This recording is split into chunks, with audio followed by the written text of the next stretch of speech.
The ship called Celestial Harmony shook violently as it entered the atmosphere of the unknown planet. Red warning lights flashed throughout the command center. Captain Drelvezis gripped his control panel with all four of his arms. "Report," he demanded, his scaled skin changing colors with stress. "Engine 3 is completely gone."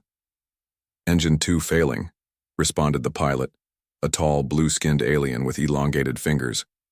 "We need to land now, sir." Dr. Nathan Gray held onto a support beam as the ship lurched again. As the only human on board, he sometimes felt out of place among the diverse alien crew members of the United Galactic Coalition. The emergency siren hurt his ears more than it seemed to bother his colleagues. "Find somewhere flat," ordered the captain. "Anywhere. Just get us down in one piece." The Celestial Harmony descended roughly, scraping against treetops before sliding into a clearing with a deafening screech of metal. When the ship finally stopped moving, everyone stayed silent for a moment, grateful to be alive. Nathan checked himself for injuries. Finding none, he grabbed his medical bag and moved around the command center. "Anyone hurt?" he asked. The various aliens shook their heads or made gestures that meant no in their cultures. Nathan nodded and continued through the ship, checking on everyone. Despite being viewed as primitive by many coalition species, humans were respected for their medical skills. Nathan had earned his place as assistant medical officer through years of dedicated service. "Where exactly did we land?" Nathan asked when he returned to the command center. Science officer Krell Vantar studied the readings on her screen. "Unknown planet. Level 2 development stage. Previous surveys indicate primitive sentient species called Varians. Mineral-rich planet but considered too undeveloped for coalition contact." "How long until we can take off again?" Nathan asked. Captain Drelvezis sighed. "Engineer says at least 5 days for basic repairs." The main medical officer, Zix Toril, entered the room. The tall, thin alien had skin that seemed almost metallic under the lights. "We should send out a survey team," Zix Toril suggested. "If we're stuck here, we need to know what surrounds us." The captain agreed. "Dr. Gray, you'll join the survey team. Take basic supplies, but remember the non-interference directive. These beings haven't met aliens before." 2 hours later, Nathan walked with 3 other crew members through a dense forest. The purple leaves above them filtered the sunlight into strange patterns on the ground. They carried scanning equipment and weapons for protection. "Life signs ahead," said Security Officer Pelnar. "Looks like a settlement." They moved quietly until they reached the edge of the forest. Below them in a valley sat a small village. The buildings were simple, made of stone and wood. The Varians themselves looked almost human, except for their light purple skin and slightly larger eyes. They wore simple clothes and appeared to be working at various tasks. "They seem peaceful enough," Nathan observed. "Remember, no contact," said Pelnar. "We observe only." As they watched, they noticed a commotion at the far end of the village. Several Varians ran toward what looked like a mining area, cut into the side of a hill. "Something's wrong," Nathan said, reaching for his binoculars. Through the lenses, he saw several Varians pulling someone from what appeared to be a mine entrance. The person they carried looked smaller than the others, perhaps younger. "Think there's been an accident," Nathan said, already reaching for his medical bag. "We can't interfere," Pelnar reminded him sharply. "We should at least see what happened," Nathan argued. "We don't have to reveal ourselves." They carefully made their way closer to the village, staying hidden in the trees. When they got near the commotion, Nathan could see the injured Varian clearly. It was a young female, perhaps the equivalent of a teenage human girl. She lay still on the ground, purple blood seeping from a wound on her side. The village healer examined her briefly, then shook his head and spoke words Nathan couldn't understand. The girl's family, at least Nathan assumed it was her family, began to wail in distress. "Zix Toril, can you scan her?" Nathan whispered. The medical officer pointed his scanner secretly. "Inconclusive. Their biology is too different from known species in our database." "She's dying," Nathan said with certainty. Years of battlefield medicine had taught him to recognize the signs, even in an alien species. "That's not our concern," Zix Toril replied coldly. "We're observers only." Nathan watched as the villagers began to carry the girl away. her arm hanging limply. Something inside him rebelled at the thought of doing nothing. We could help her, he said quietly. Negative, said Pelnar. Prime directive is clear. We return to the ship and report. As they turned to leave, Nathan looked back one more time, at the injured girl. Something told him this wasn't over yet. Nathan couldn't sleep that night. The image of the injured Varian girl kept appearing in his mind. The Coalition crew worked on repairing the ship, but Nathan felt restless. At breakfast, he approached Medical Officer Zix Toril. I'd like to go back to the village, Nathan said, just to observe. Zix Toril looked at him with 3 blinking eyes. The captain already said no. We don't interfere with developing species. We don't have to interfere, Nathan argued. But our scans couldn't read her injuries properly. What if we could learn something important about Varian biology? Zix Toril seemed to consider this. I'll ask the captain. It might be useful for our records. An hour later, Nathan found himself walking back toward the village with Zix Toril and a security officer named Grax. They stayed hidden in the trees, using their equipment to observe from a distance. The village seemed quieter today. Nathan spotted the girl's family outside a small hut. They looked sad, and the mother kept glancing at the door. Where is she? Nathan asked. Grax adjusted his scanner. Inside the hut. Life signs are weak but present. Nathan frowned. They're just letting her die? Not every culture values individual life the way humans do, Zix Toril said. Some species accept death as part of their natural cycle. But she's just a child, Nathan said. Zix Toril checked his scanner. According to my readings, she has internal injuries. Our equipment isn't calibrated for their physiology, but it seems serious. And they have no way to treat her? Nathan asked. Their medical technology is primitive, Zix Toril replied. They have basic herbs and simple tools. Nothing that could help with internal bleeding. Nathan watched as an older Varian left the hut. He carried a bowl of something and shook his head at the family. The mother covered her face with her hands. That must be their healer, Nathan said. He's given up on her. They observed for another hour. The family took turns sitting with the girl. No one seemed to be doing anything to help her. We're wasting time, Grax finally said. The captain wants us back to help with repairs. As they turned to leave, Nathan saw something that made him stop.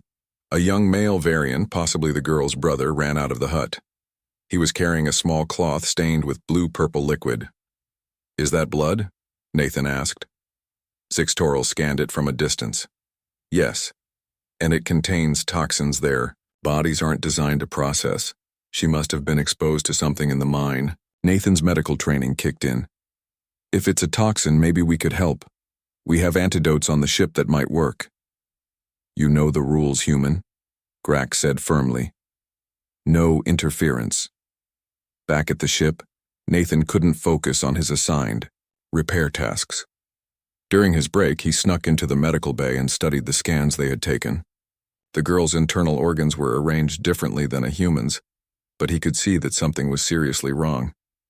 There was liquid building up inside her body cavity. When no one was looking, Nathan took some basic medical supplies and hid them in his quarters. That night, after everyone else had gone to sleep, he slipped out of the ship with his medical bag. The village was quiet under the light of 2 small moons. Nathan moved carefully, staying in the shadows. He found the hut where the girl was being kept and peered through a small window. She lay on a simple bed, her purple skin now pale, and her breathing shallow. No one was with her. Nathan guessed the family was giving her space to die peacefully, according to their customs. He hesitated at the door. Breaking the Prime Directive was a serious offense. He could lose his position, maybe even face criminal charges when they returned to Coalition space. But as a doctor, he had taken an oath to heal. Did that oath only apply to humans and Coalition species? Or did it extend to all living beings? Nathan took a deep breath and opened the door. The girl's eyes fluttered open as he approached. She looked scared but too weak to cry out. It's okay, Nathan whispered, knowing she couldn't understand his words. I'm here to help you. Nathan placed his medical bag on the floor and took out a small light. The girl watched him with wide, frightened eyes but was too weak to move. He smiled gently, trying to show he meant no harm.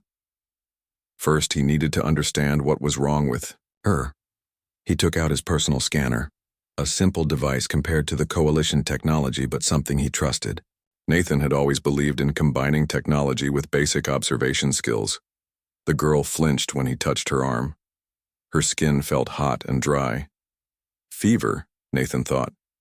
That was universal across many species. He scanned her body slowly, paying special attention to where the blue-purple blood had been coming from. Internal bleeding, he whispered to himself. And something else. Some kind of poison, maybe. The scanner showed a buildup of fluid in what he guessed was her equivalent of lungs.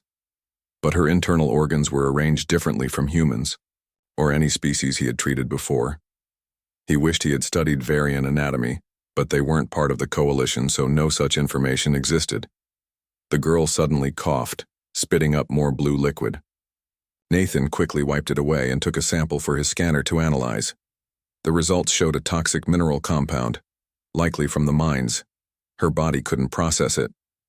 I need to draw this poison out, Nathan said quietly, knowing she couldn't understand but finding comfort in talking through his process. Then stopped the bleeding. He took out a detox injection from his bag.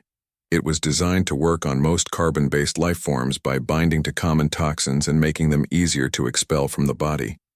It was a risk, but without it, she would certainly As he prepared the injection, the door to the hut opened. Nathan froze. A young male Varian stood there, staring at him in shock. It was the brother he had seen earlier. For a long moment, they just looked at each other. Then the brother's eyes moved to the sick girl, back to Nathan and to the medical instruments in his hands. His expression changed from fear to something like hope. Nathan pointed to the girl, then to his medical bag, and made a motion like fixing something. The brother seemed to understand. He closed the door behind him and moved closer, watching Nathan intently. I'm going to help her, Nathan said, knowing his words meant nothing but hoping his tone conveyed his intentions. But I need your help too. He pointed to the injection, then to the girl's arm. The brother nodded slowly. Nathan showed him how to hold his sister's arm still while he administered the injection. The girl whimpered but didn't fight. Next, Nathan took out a small device that emitted a low-frequency sound wave. It was designed to break up internal clots without surgery. He ran it over the area where his scanner showed the worst bleeding. The brother watched with fascination. When Nathan needed water, he mimed drinking and the brother quickly brought him a container of water. They worked together for nearly an hour, communicating through gestures and expressions. Gradually, the girl's breathing improved. The scanner showed the toxin levels decreasing as her body processed the detox compound. The internal bleeding had slowed significantly. She needs rest now, Nathan said, making a sleeping gesture. And more medicine tomorrow. The brother nodded eagerly. He suddenly stepped forward and took Nathan's hand, pressing it to his forehead in what seemed like a gesture of deep respect. Just as Nathan was packing up his supplies, his communicator beeped. He checked it with a growing sense of dread. Doctor. Gray, report your location immediately, came the stern voice of Captain Drelvazis. Security scans show you are off-ship and in the native settlement. Return at once. Nathan sighed. He had known there would be consequences, but he had hoped for more time to treat the girl. I'll come back, he promised, looking at the girl and her brother. The brother seemed to understand the gravity of the situation. He placed his hand on his chest, then pointed to his sister, and finally to the door, seeming to convey that he would look after her until Nathan returned. As Nathan slipped out of the hut, he saw Medical Officer Zixtoral waiting for him at the edge of the village. You have violated our most sacred directive, Zixtoral said coldly. The captain is furious. She would have died, Nathan replied simply. That is not our concern, Zixtoral said. Come, the captain is waiting. Captain Drell Vazis paced the small meeting room aboard the Celestial Harmony. His forearms were clasped behind his back, and his scaled skin had turned a deep orange color, a sign of anger in his species. Nathan sat quietly, waiting for the storm to break. "Do you understand what you've done, Dr. Gray?" the captain finally asked. "You have violated the Prime Directive, the very foundation of our work." "I understand, sir," Nathan said, "but she was dying. That is not our concern." The captain's voice rose. "These people have their own ways, their own culture. Who are we to decide what is right for them?" Medical Officer Zix Taral stood by the wall, watching. "The human acted on emotion, Captain. Their species often does." Nathan felt his face grow hot. "It wasn't just emotion. It was my duty as a doctor.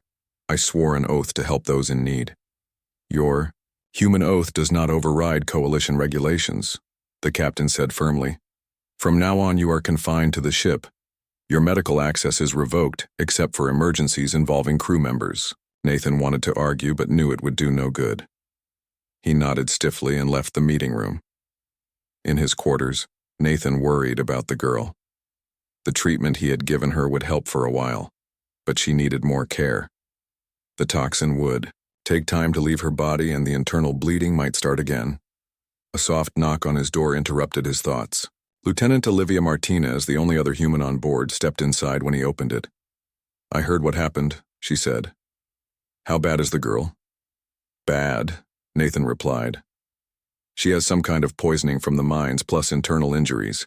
I started treatment, but she needs more help." Olivia sat on the edge of his bed. "The coalition doesn't understand, do they? This whole let nature take its course philosophy." "They think they're being respectful," Nathan said, "but sometimes it feels cold." "What would happen if you didn't go back?" Olivia asked. Nathan shook his head. "She'll probably die. Her brother seemed to understand I was helping her. He was working with me." They sat in silence for a moment. Then Olivia reached into her pocket and pulled out a small data chip. "I work in communications, remember? I downloaded what little information we have on the variants. It's not much, but maybe it will help you understand their biology better." Nathan took the chip gratefully. "Thanks, but I can't do much with this. I'm stuck on the ship and my medical access is revoked." Olivia smiled. "The night security shift is pretty light, and I happen to know Security Officer Pelnar takes a long break around midnight." For the next few hours, Nathan studied the data Olivia had given him. The Varians had a 3-chambered circulatory system, different from the human heart, but similar in function. Their bodies processed minerals differently too, which explained the toxic reaction to the mine dust. Just before midnight, Olivia came back to his quarters. "Ready?" she asked. Nathan nodded and picked up his medical bag, which he had hidden under his bed. They moved quietly through the ship's corridors, avoiding the few crew members still awake. "I'll cover for you if anyone asks," Olivia whispered as they reached the exit. "But try to be back before the morning shift starts." Nathan stepped out, into the cool night air. The village was quiet under the twin moons, just as it had been the night before. He made his way carefully to the girl's hut. Inside, he found her brother keeping watch by her side. The boy's face lit up when he saw Nathan. He pointed to his sister and made a gesture that Nathan interpreted as better. The girl was awake and looked stronger than before. Her color had improved, and when Nathan scanned her, he saw that the toxin levels had decreased significantly. The bleeding had stopped, though there was still fluid buildup in her body. Nathan smiled at her. "Hello?" "Again," he said softly. "My name is Nathan." To his surprise, the brother repeated, "Nathan," carefully forming the unfamiliar sounds. "Yes, Nathan," he said, pointing to himself. Then he pointed to the boy questioningly. "Novan," the brother said, pointing to himself. Then he pointed to his sister. "Elira." "Elira," Nathan repeated. "And Novan. It's good to meet you properly." As he prepared to continue Elira's treatment, Nathan wondered if he had just broken another coalition rule by exchanging names. But looking at the hope in Novin's eyes and the improvement in Elira's condition, he couldn't bring himself to care. For 3 nights, Nathan snuck out of the ship to treat Elira. Each time he found her a little stronger. Novin always waited for him, eager to help. They developed a simple way of talking through gestures and a few shared words. On the 4th night, Nathan arrived to find Elira sitting up in bed. Her eyes were brighter, and her purple skin had regained its healthy glow. Novin beamed with pride as he showed Nathan how his sister could now drink water on her own. "Good," Nathan said, giving a thumbs up that Novin had learned meant approval. "Very good." As Nathan checked Elira's vital signs, Novin touched his arm to get his attention. He pointed to the door, then made a motion like someone walking. "You want me to come with you?" Nathan asked. Novin nodded and helped Elira lie back down to rest. Then he led Nathan outside into the quiet village. Most Varians were asleep, but a few lights glowed in distant huts. Novin took Nathan to a small building at the edge of the settlement. Inside, an older Varian sat beside a fire. His eyes widened when he saw Nathan, but he didn't seem afraid. Novin spoke rapidly in their language, gesturing to Nathan frequently. The older Varian, who Nathan guessed might be their father or perhaps a village elder, looked Nathan up and down, then nodded slowly. He spoke to Novin, who turned to Nathan, and mimicked digging. "The mines?" Nathan asked. Novin nodded and pointed to Elira, then to other huts in the village. He held up 7 fingers. "7 others are sick like Elira?" Nathan asked, feeling a chill run down his spine. Novin confirmed with a nod. The older Varian spoke again, his voice grave. He pointed to a crude drawing on the wall showing what looked like their people working in tunnels. He drew his finger across his throat, a gesture that seemed universal for death. Nathan understood. The mine was killing them, but they couldn't stop working there. The minerals they extracted were probably vital to their survival. Back at the ship later that night, Nathan paced his small quarters. The situation was worse than he'd thought. It wasn't just Elira. There were others suffering from the same toxic exposure, and there would be more in the future if nothing changed. A knock at his door startled him. It was Captain Drelvazis himself, his scales now a neutral green color. "May I come in, Dr. Gray?" he asked, more politely than Nathan expected. Nathan nodded, bracing himself for more punishment. "Our engineers report the ship will be ready for departure tomorrow," the captain said. "We will leave at midday." Nathan felt his heart sink. "So soon?" "Yes. And I know you've been leaving the ship at night," the captain continued. "Security Officer Pelnar is not as unobservant as Lieutenant Martinez thinks." Nathan didn't deny it. The girl would have died without help, and now I've learned there are others with the same condition. The captain's expression didn't change. "What happens to these people is not our concern. Their path is their own. But we have the ability to help them," Nathan argued. "Doesn't that give us a responsibility?" "That is human thinking," the captain replied. "The coalition believes each species must find its own way, without outside influence. Even well-intentioned help can disrupt their natural development." Nathan thought of Elira's face when she first sat up. The hope in Novin's eyes. "Sometimes rules need to be broken," he said quietly. Captain Drelvazis moved toward the door. "Get some rest, Dr. Gray. We depart at midday, and I've ordered additional security on all exits." After the captain left, Nathan sat on his bed, his mind racing. He couldn't leave yet. Elira was better, but she still needed medicine to completely clear the toxins from her body. And there were 7 others who needed help too. But more than that, the Vaerians needed a way to work in the mines, safely. Some kind of protection against the toxic dust. Nathan had ideas, but he needed time. He picked up his communicator and called Olivia. "I need your help," he said when she answered. "One last time. But it's going to be much riskier than before." "I'm listening," she replied without hesitation. Nathan took a deep breath. "I need to get medical supplies for at least 8 patients, and I need to smuggle them out of a ship with extra security, and I need to do it all before noon tomorrow." Olivia met Nathan in the ship's dining area early the next morning. Few crew members were awake yet. "I checked the security schedule," she whispered. "There's a 10-minute window during shift change at 0800 hours when the cargo bay will be clear." Nathan nodded. "And the medical supplies?" "I've collected what I could without raising suspicion," Olivia said. "But it's not much. Certainly not enough for 8 patients." Nathan frowned. He needed more supplies, but the medical bay would be closely watched. Then he had an idea. "What about the mining equipment?" he asked. "The crew uses protective gear when they collect mineral samples, right?" Olivia's eyes widened. "Yes, in Storage Bay 3, masks, gloves, the works." "Perfect," Nathan said. "Get what you can. I'll meet you at the cargo bay at 800 hours." They split up, trying to act normal as the ship came alive with morning activities. Nathan returned to his quarters and packed his few personal belongings. If his plan worked, he wouldn't be returning to the ship. At precisely 0800 hours, Nathan slipped into the cargo bay. Olivia was already there, a bag of supplies at her feet.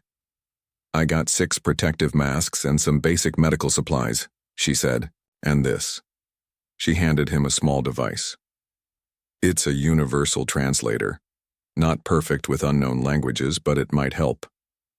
"Thank you," Nathan said, genuinely moved by her help. "You should go now. I don't want you to get in trouble too."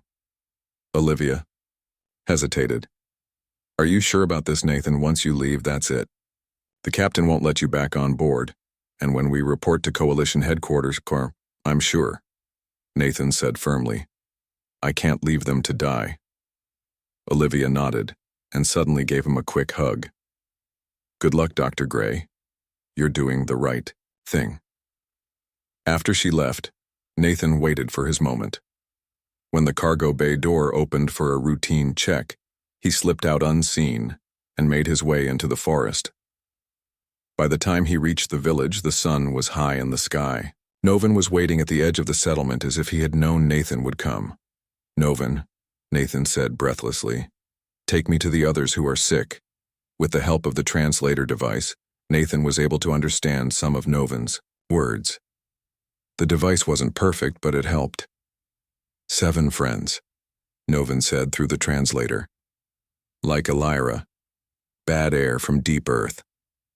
Nathan was led to a larger hut where the sick Vaerians were resting.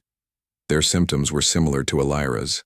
Difficulty breathing, blue fluid in their lungs, weakness. Some looked worse than others. "I can help them," Nathan said, "but I also need to stop more people from getting sick." Through broken phrases and gestures, Nathan explained about the protective masks. He showed Novin and some of the other healthy Vaerians how to wear them in the mines to filter out the toxic dust. Then he began treating the sick patients one by one. He had enough medicine for basic treatment but knew they would need more care. He would have to find local plants with similar properties to the medicines he had brought. As he worked, he heard a commotion outside. Voices were raised, and people seemed to be running. Novin burst into the hut, his eyes wide with fear.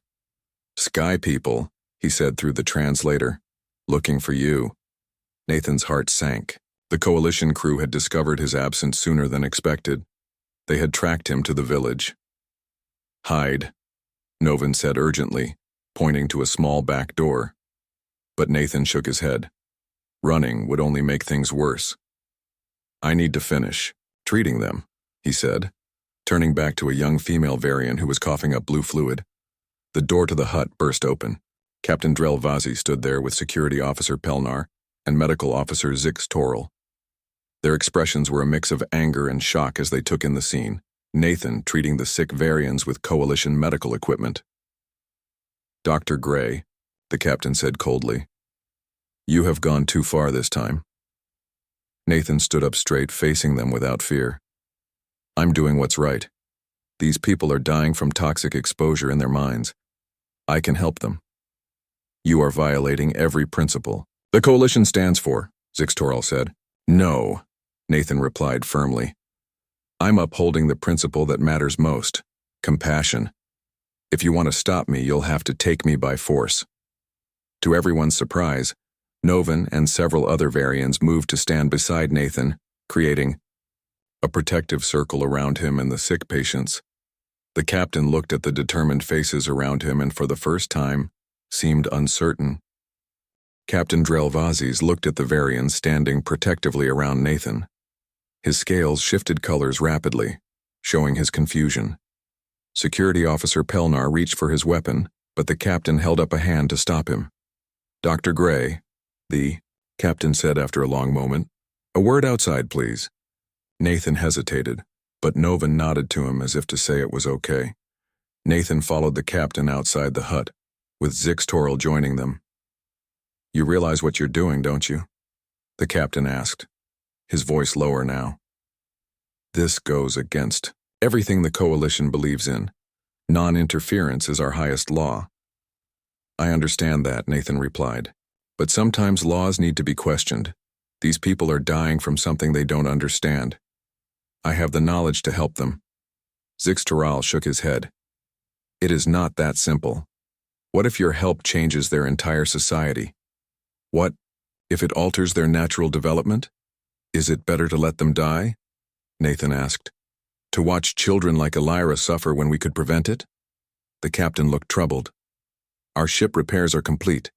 We must depart within the hour. I am giving you one final chance to return with us, Dr. Gray. If you refuse, you will be left behind and face serious charges when we return to Coalition space."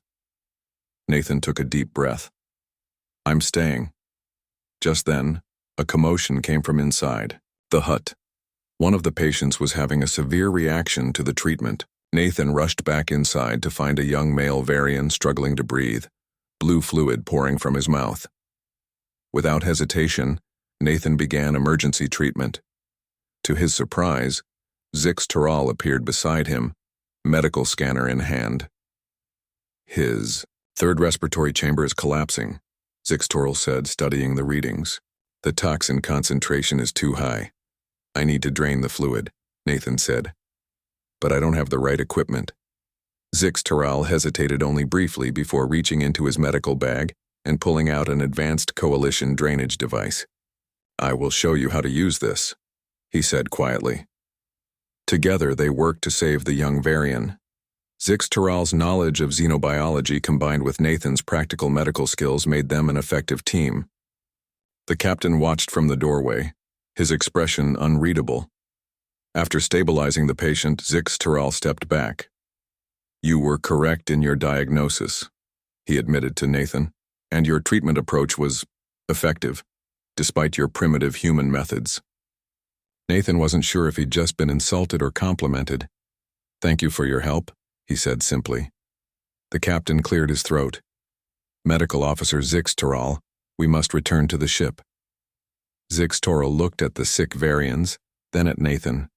Something seemed to change in his three-eyed gaze. "Captain, I request permission to stay and assist Dr. Gray in treating these patients." The captain's scales turned bright yellow in shock. "You cannot be serious." "I am quite serious," Zixtoril replied. "As a medical professional, I cannot in good conscience leave knowing there are patients I could help. Dr. Gray's methods, while unorthodox, are working, but he needs proper equipment and assistance." The captain looked between them, clearly conflicted. "This is highly irregular. The Coalition Council will not approve." "Then do not tell them," Zixtoril suggested. "Report that we were both lost in an accident. By the time the truth is discovered, we will have completed our work here." Nathan could hardly believe what he was hearing. The by-the-book medical officer was not only helping him but suggesting they deceive the Coalition. The captain was silent for a long time.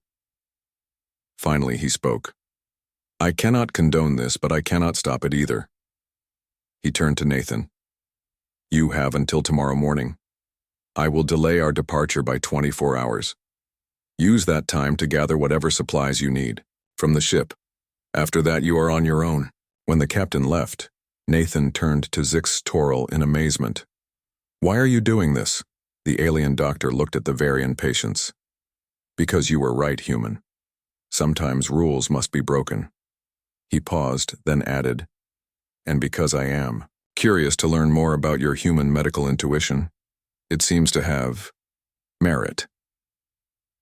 For the first time since landing on this planet, Nathan felt real hope. With Zix Toral's help and access to proper Coalition medical equipment, they could save all the sick variants and teach them how to protect themselves in the future. Novan approached them looking anxious. The translator conveyed his question. You stay? Help more? Nathan nodded firmly. Yes, we stay. We help everyone. 6 months passed on the Varian planet. The small hut where Nathan had first treated Elira was now a proper medical building. Nathan and Zix Toral had worked together to create a clinic using supplies from the Celestial Harmony and local materials. All 8 of the sick miners had fully recovered. More importantly, no new cases had appeared since the Varians began using the protective masks in the mines. Nathan had taught several Varians basic medical skills, and Zix Toral had adapted Coalition technology to work with local materials. Today was a special day. Elira stood at the front of a group of young Varians. She wore a simple band around her arm with a red cross symbol that Nathan had taught them meant healer. Remember, Nathan told the group, check breathing first, then heartbeats. He placed his hand on his chest to demonstrate.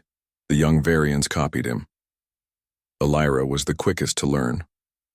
In the months since her recovery, she had become Nathan's most dedicated student. Her natural ability to care for others made her an excellent healer. Good, Nathan said with a smile. You are all learning quickly. After the lesson, Elira approached Nathan with a small wooden carving. It showed 2 figures standing side by side, one clearly human and one Varian. For you, she said in simple English. Her pronunciation was still rough, but she had learned many words over the months. Thank you, Nathan said, touched by the gift. It's beautiful.